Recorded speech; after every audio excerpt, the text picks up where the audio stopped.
Welcome back to the Single Malt Review. Dave and Tim here. We're back to the Caribbean. Yes, indeed. Welcome back, back from the frozen wastes of the north. Learning the ways of the Force. Yes, indeed. Sadly, my hair did not make it down with me, but that's a work in progress. So is the moustache, so apologies for appearing as a hobo on the internet, but that's just a transitional period. We'll all get over it, I think.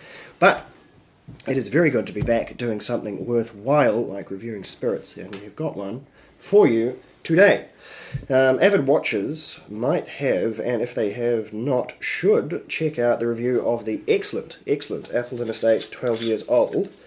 And that one was so good, I thought I would hunt down the rest of the range, and starting from the bottom of the shelf, this one is the Appleton Estate Signature Blend. So one anybody should be able to find and afford, even hobos like myself. Don't trust the colour, because sadly these are coloured rums and chill filtered rums, which is increasingly unusual in fine Scotch whisky, but alas, still all too common in the world of rum, so we won't mark them down too badly for that one.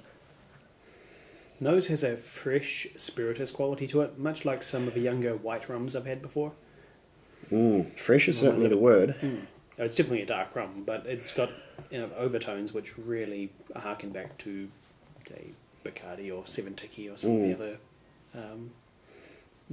white rum out fresh and young, very, very young. This one, I wouldn't want to hazard a guess at an average age, and that would be a bit disingenuous anyway. I think this is a very, very young rum being sort of propped up by a few older ones being thrown in to sort of give it a bit of mojo, which it might otherwise lack, but not an old rum by any means. And really, realistically, not a sipping rum either. This is where we're taking it far outside of its comfort zone, giving it this treatment. This is something you'd get for long drinks mixes on the rocks at the very least. So we're giving it a bit of an unfair test here. However, the people need to know. For a 40%er, it doesn't smell light. It's not lacking in alcohol strength or body. No, it's nice and heavy, and that's very, very typically Jamaican.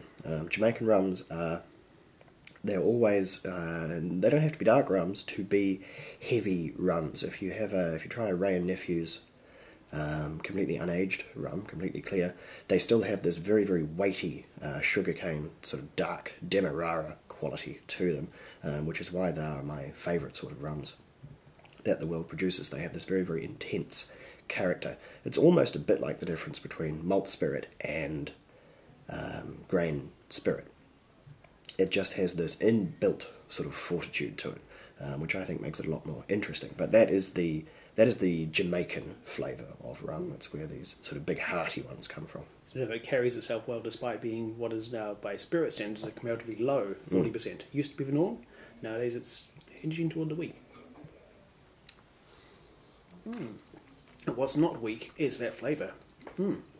It's fairly punchy. It's pretty rough, as you'd imagine, but it manages to sustain quite a good body. That deep character carrying it through again. And there's lots of sort of molasses and brown sugar and all the things you really want a rum to be, ultimately, if you are sipping it. Maybe not if you're trying to mix it, because they will tend to maybe overpower your pineapples or whatever you're throwing into your tiki drinks. I'm not too familiar. I don't make a lot of mixes myself. But this one, good heart to it. A real solid. It's not nearly as sweet or smooth as a much older rum would be. It's, again, a much more of a white rum character to it, but not in a bad way. No. I think to assign tasting notes, and maybe defer to Dave on this one, because as you can probably hear, I've got a wild cold going on, so I'm at sort of nasal level red at the moment, but brown sugar, molasses, a bit of fresh sugar cane, and quite a lot of good weighty spiciness. There's a lot of cinnamon in here. There's a little bit of, spice citrus, a little bit of maybe a hint of lemon or orange.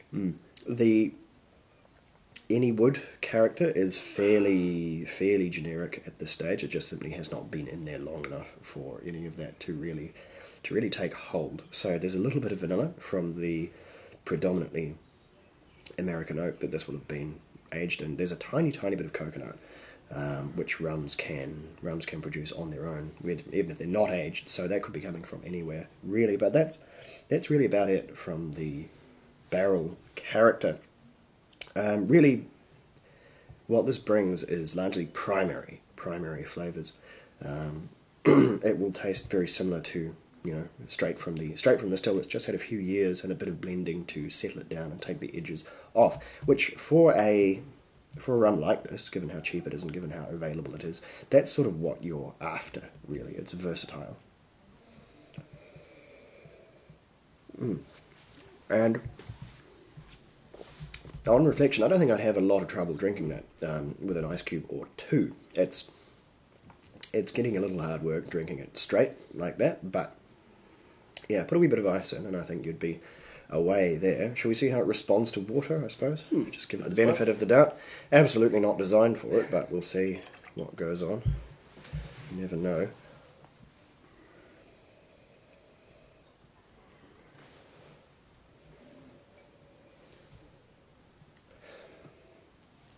A little water's made a lot of difference to the colour. It's gone extremely pale after only a few drops.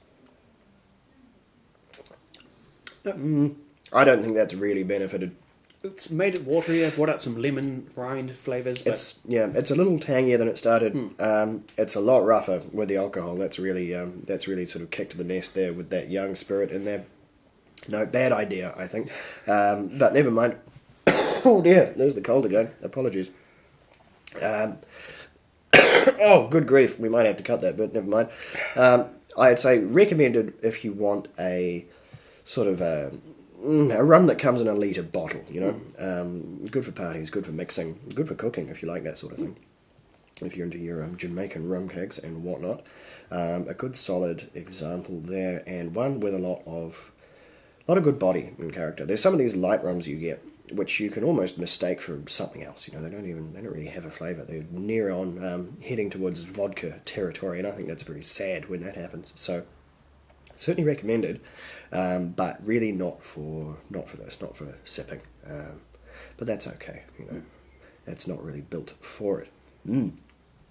But anyway, scores wise, and it's a bit tricky with this one. We haven't reviewed a lot of rums, and we certainly haven't reviewed a lot of no-age statement rums, but I'd be perfectly comfortable giving that one a 72. It's a quality rum. It's not a fine one. What do you think? It's capable, accessible, and unpretentious. This is a 70 for me. There you go. Not too bad from Appleton Estate. What I will have to hunt down is their, what are they calling it these days? I'll get back to you on that one. What used to be the 6-year-old, which has now turned into a slightly more prestigious, but nonetheless no age statement version of this one. 12-year-old still exists, and if I'm feeling very generous, I might even buy a bottle of the 21, which has been years and years and years since I've tried, but unless something really drastic has happened to it, it remains excellent. Also one of the only true 21-year-old rums out there on the market.